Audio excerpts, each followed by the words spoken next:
Hello all, welcome to the course Energy Engineering. Today's topic is Biomass Conversion Technologies. பயோமாஸ்னா என்னென்னு previous வீடியோவில் பார்த்தோம். பயோமாஸை எப்படி நம்ம வேறு எனர்ஜி எப்படி கன்வெர்ட் பண்ணலாம் அப்படிங்கிறத பற்றி இன்றைக்கி பார்க்கலாம். ஸோ இதில் we have 4 different types of methods. First is physical method, and second is incineration method, which is direct combustion method, and third is thermochemical method, and fourth is biochemical method. இன்றைக்கி கிளாஸில் இந்த 4 மெத்தடோட ஒரு introduction பார்ப்போம். Our next video will be focusing on each and every methods. And first is physical method. It is a compression of combustible materials. Normally combustible materials நிறைய store ஆகிருக்கும். அது என்ன பண்ணுவாங்க அப்படின்னா they'll compress by means of any ஒரு பெரிய piston வச்சு அதை கம்ப்ரெஸ் பண்ணுவாங்க. கம்ப்ரெஸ் பண்ணும்போது என்ன ஆகும்னா அதோட வால்யூம் டிக்ரீஸ் ஆகும். Because of the decrease in volume its density will increase.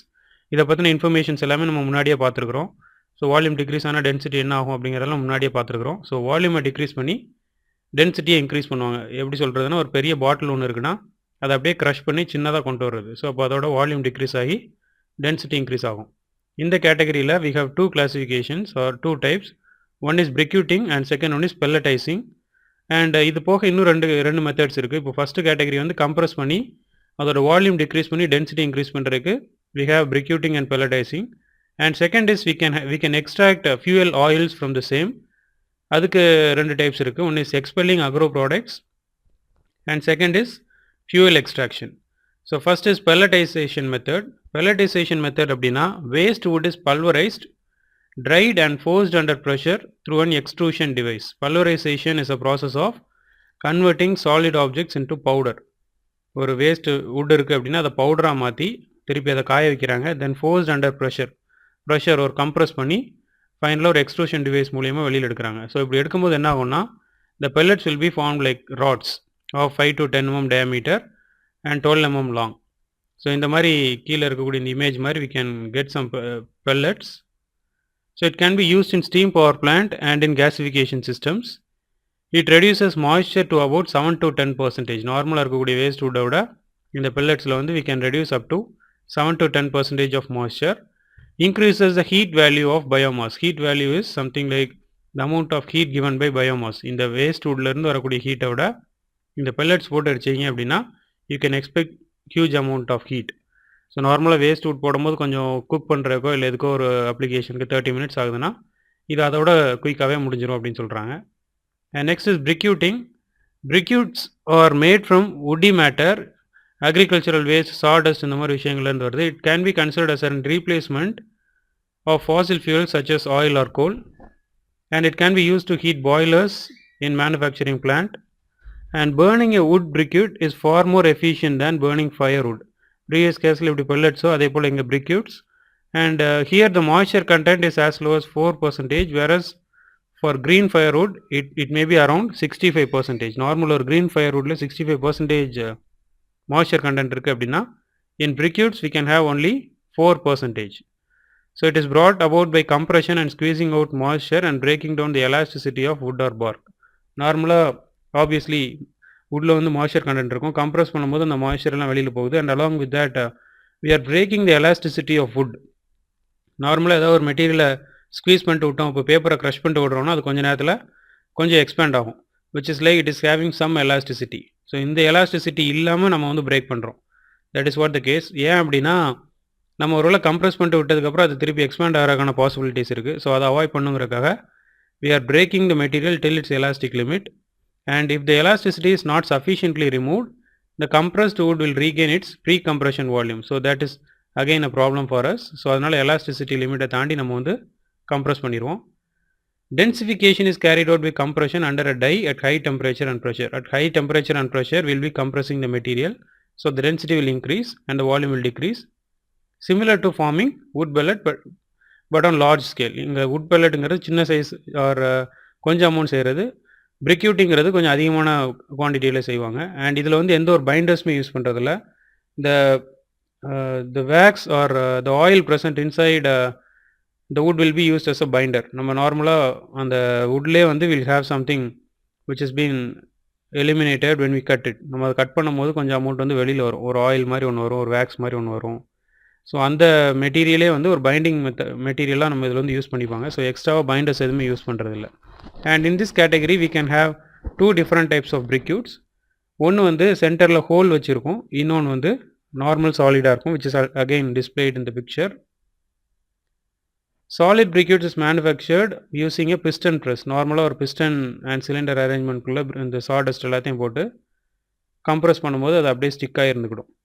Whereas the one which is having holes at the center will be manufactured by using screw press. Screw ப்ரெஸ்ஸில் கொடுக்கும்போது அந்த ஸ்க்ரூவோட shape வெளியில் return வரும்போது அதுவே ஒரு whole மாதிரி form ஆகிக்கும். And comparing to both, screw press briquettes are more homogeneous and have better crushing strength and better storage properties with extraordinary combustion properties. So இதில் large surface area per unit weight இருக்கிறதால screw press briquettes are more efficient. And first question for this session, list the 4 ways of extracting energy from biomass. And second type is expelling agro products. First classification la we have seen something related to reducing the volume and increasing the density of the material, and second is expelling agro products, which is like extracting fuel oils. idhula concentrated vegetable oils may be obtained from certain agro products and may be used as fuel in diesel engines. In the bio oils only we can use it for diesel engines, but there is some difficulty in using this. ஏன்னா இதில் we have high viscosity அதிகமாக இருக்கும்போது fluid வந்து சரியாக flow ஆகாது. So அது ஒரு பெரிய டிஃபிகல்ட்டி. அண்ட் ஆல்சோ கம்பஷன் ஆனதுக்கப்புறம் அந்த கம்பஷனோட டெபாசிட்ஸ் எல்லாமே வந்து உள்ளே செட்டில் ஆகிறக்கான பாசிபிலிட்டிஸ் இருக்குது. So these are all some of the difficulties in using vegetable oils. And இதை வந்து we can upgrade by means of chemical method which is known as transesterification method. இதுலேருந்து எக்ஸ்ட்ராக்ட் பண்ணக்கூடிய vegetable ஆயில்ஸை we can upgrade by using a chemical method known as trans-esterification method. And examples of such oils or seedsலேருந்து எடுக்கிறதுக்கு we can expel oil from sunflower seed or rape seed, soya bean seed இதுலேருந்து எடுக்கலாம். And you can extract from nuts also, oil palm, coconut, jojoba nuts, இந்த மாதிரி நட்ஸ்லேருந்து we can extract oil. ஃப்ரூட்ஸ்லேருந்து எடுக்கணும், olive ஃப்ரூட்லேருந்து எடுக்கலாம், ஆரல்ஸ் லீஃப்லேருந்து எடுக்கணும் அப்படின்னா ஈக்குவலிப்டஸ் லீஃப்லேருந்து எடுக்கலாம். ஸோ இது எல்லாமே வந்து பயோமாஸ் தான். ஸோ இந்த பயோமாஸ்லேருந்து we can extract oils. And fuel extractionனா ஒரு நார்மலாக ஒரு ட்ரீயை கட் பண்ணி அந்த ட்ரீலேருந்து வரக்கூடிய லேட்டெக்ஸ் மாதிரி ஒரு விஷயத்தை எடுத்து அதுலேருந்து ஆயில் எடுக்கிறது. So milky LaTeX is obtained from freshly cut plants. The material is called exudates and is obtained by cutting the stems or trunks of living plant. இது எப்படி ரப்பர் எடுப்பாங்களோ அதே கேட்டகரியில் எந்த மரத்தில் நம்ம கட் பண்ணும்போது இந்த மாதிரி மெட்டீரியல் வருதோ அந்த மாதிரி அந்த மரத்துலேருந்து will be taking this fuel. Some plants are not amenable to taping and in such cases the whole plant is crushed.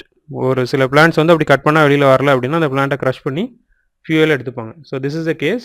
So first category is physical method. Physical method we have seen something related to compressing the material and increasing the density and also extracting fuel oil. And second question is right about briquetting. And next method is incineration method. It is direct combustion of biomass for immediate useful heat. Incineration அப்படிங்கிறது direct combustion method. Previous case எப்படின்னா compress பண்ணுறது, இதில் வந்து we are directly burning the material for extracting immediate useful heat. Heat or steam produced are useful for generating electricity or to provide the heat for industrial process, space heating, cooking, இந்த மாதிரி applications-க்கு நம்ம use பண்ணிக்கலாம். And moisture content and wide range of composition tends to decrease the efficiency of conversion. Economic advantage of cogeneration makes it attractive for adoption. Normally incineration ங்கிறது ரொம்ப simple. If you have some biomass, take it and burn it. So அதை எரிய வைக்கும் போது அதிலிருந்து வரக்கூடிய ஹீட்டை வந்து will be utilized for producing either heat or steam and that will be converted to electricity. இதில் நிறைய காம்போசிஷன் இருக்கும். இது டோட்டலாக பல்க் பயோமாஸ்ங்கிறதால the composition will vary. So அப்படி இருக்கிறதால the efficiency will also be decreased. And next is thermochemical method. Thermochemical method அப்படின்னா basic thermochemical process to convert biomass into valuable or convenient product is known as pyrolysis. Pyrolysis method தான் most probably will be using as thermochemical method. இதில் என்ன பண்ணுவாங்க அப்படின்னா biomass is heated either in the absence of oxygen or partial combustion of some of the biomass in restricted air or oxygen supply. நார்மலாக oxygen இல்லாமலோ இல்லை கம்மியான oxygen கொடுத்தோ அந்த பயோமாஸை heat பண்ணுவோம்.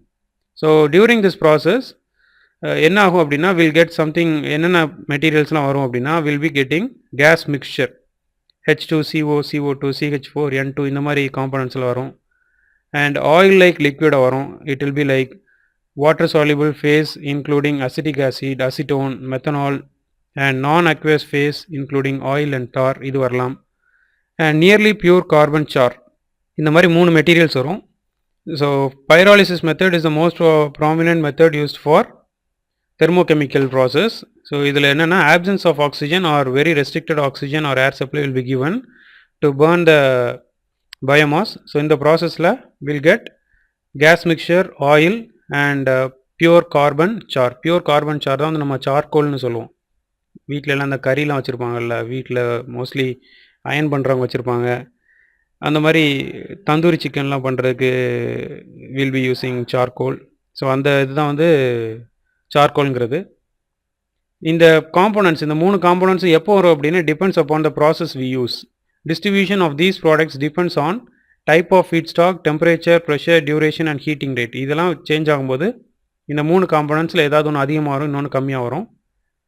And high temperature pyrolysis, if you are having a temperature which is greater than 100,000 degrees Celsius, it will increase the gaseous product. இந்த ப்ராசஸ்க்கு பேர் கேசிஃபிகேஷன் process. ஒருவேளை temperature அதிகமாக போகும்போது இந்த கேஸ் மிக்சர் அதிகமாக ஃபார்ம் ஆகும். So that type is known as gasification. And second, if the temperature is between or up to 600 degrees Celsius, it maximizes sir output. Charcoal வேணும் அப்படின்னா டெம்பரேச்சர் வந்து 600 டிகிரி செல்சியஸ் வரைக்கும் வைக்கணும். that method is known as carbonization method. and relatively low temperature 250 to 450 degree celsiusல and a pressure of 270 atmosphere, liquid product is obtained. This process is called liquefaction process. இந்த மாதிரி we have 3 different process of pyrolysis. One is at 1000 degree Celsius, it is gasification which will give gaseous products. And second is carbonization at 600 degrees Celsius, it will give char. And third between 250 to 450 degrees Celsius and a pressure of 270 atm. atm denotes atmospheric pressure. Atmospheric pressure is 1.013 bar. 270 atm is 270 into 1.013. and the process is known as liquefaction process. And third question, what are all the products of pyrolysis process? என்னென்ன products வரும்? ஒரு 3 products சொல்லியிருந்தேன், அது என்னென்னு list out பண்ணுங்க. and differentiate between gasification and carbonization, அதுக்குமே explanation previous slideல இருக்கு. and the final method is biochemical method. Here the process makes use of metabolic action of microbial organism on biomass to produce liquid and gaseous fuel. இங்க வந்து will be using microbial organisms, bacteria use பண்ணி இந்த method வந்து இருக்கும். இதில் we have 2 methods. One is ethanol fermentation method and second is anaerobic fermentation or anaerobic digestion method. Ethanol fermentation la it is the decomposition in the absence of air of a simple hexose sugars which is C6H12O6 அப்படிங்கிற அந்த காம்போனண்ட்டை மட்டும் நம்ம வந்து decompose பண்ணுவோம் in aqueous solution by the action of enzyme present in yeast in acidic condition with the pH value of 4 to 5 at temperature 32 degree Celsius. So 32 degree Celsiusல பயோமாஸில் இருக்கக்கூடிய hexose sugars C6H12O6 காம்போனண்ட்டை மட்டும் decompose பண்ணுறது by absence of air by means of enzyme is known as ethanol fermentation. So அதுக்கான equation C6H12O6 will give you 2C2H5OH plus 2CO2. இந்த 2C2H5OH is known as ethanol. So the products are ethanol and carbon dioxide. And next method is anaerobic fermentation or anaerobic digestion method. It converts decaying wet biomass and animal waste into biogas through the decomposition process by the action of anaerobic bacteria. இந்த bacteria வந்து oxygen இல்லாமல் உயிர் வாழக்கூடிய bacteria. So அந்த மாதிரி bacterias use பண்ணி will convert wet biomass and animal waste into biogas. Carbon present in biomass may be ultimately divided between fully oxidized and fully reduced. fully oxidized CO2 ஆகவும் fully reduced CH4 ஆகவும் convert ஆகுது. CH4 is methane. So biomass is converted into biogas. The biogas is a combination of CH4 and CO2. Biomass material in the form of water slurry is digested by the bacteria anaerobically for several days in airtight container. ஒரு பெரிய container வச்சுருப்பாங்க, அந்த கண்டெய்னருக்குள்ளே என்னென்ன கழிவுகளாக இருக்கோ எல்லாத்தையுமே உள்ளே போட்டு வைப்பீங்க. அது ஒரு பர்டிகுலர் டேஸ்க்கு அப்புறம் பயோகேஸாக கன்வெர்ட் ஆகுது. The reaction is slightly exothermic and a small amount of heat 1.5 megajoule per kilogram dry digestible material is also generated, helps in favorable temperature. So நார்மலாக எவ்வளோ ஹீட் ப்ரொடியூஸ் ஆகும் அப்படின்னா 1.5 megajoule per kg of dry digestible material. ஒரு கிலோகிராமுக்கு 1.5 megajoule of heat is being generated. And animal manure, algae, kelp, hyacinth, plant residues, organic waste materials எது வேணாலும் நீங்கள் உள்ளே போட்டுக்கலாம். அந்த கண்டெய்னருக்குள்ளே போட்டு ஒரு பர்டிகுலர் டேஸ் விட்டீங்க அப்படின்னா that biomass will be converted into biogas. And write about anaerobic digestion is the fifth question.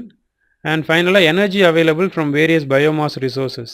So wood chips, sawdust, forest residuesலாம் வந்து டைரெக்டாக நீங்கள் ஹீட் பண்ணிங்கன்னா we can expect around 16 to 20 megajoule of heat per kg. ஒரு கிலோகிராமுக்கு 16 to 20 megajoule of heat can be expected. Heat இல்லைனா energy. அதே process அதே பயோமாஸை if you are converting by means of pyrolysis, we can expect around 40 megajoule per energy, 40 megajoule of energy per kilogram. And ஒருவேளை grain graphs இருக்குது, அதை ஸ்ட்ராவாக மாற்றி அதை incineration process மூலயமா அதாவது டைரக்ட் கம்பஷன் மூலயமா நம்ம எடுக்கிறோம் அப்படின்னா we can expect around 14 to 16 megajoule per kilogram. Sugar cane ரெசிடியூலேருந்து which is bagasse, அதுலேருந்து we can expect around 5 to 8 megajoule. Urban refuse அதுலேருந்து 5 to 16 megajoule per kilogram. Sugar cane juice எடுத்து அந்த ஜூஸை எத்தனாலாக மாற்றினீங்க அப்படின்னா that will give you around 3 to 6 megajoule per kilogram. Animal வேஸ்ட்லேருந்து 4 to 8 megajoule per kilogram. Municipal வேஸ்ட்லேருந்து 2 to 4 megajoule per kilogram of energy can be extracted.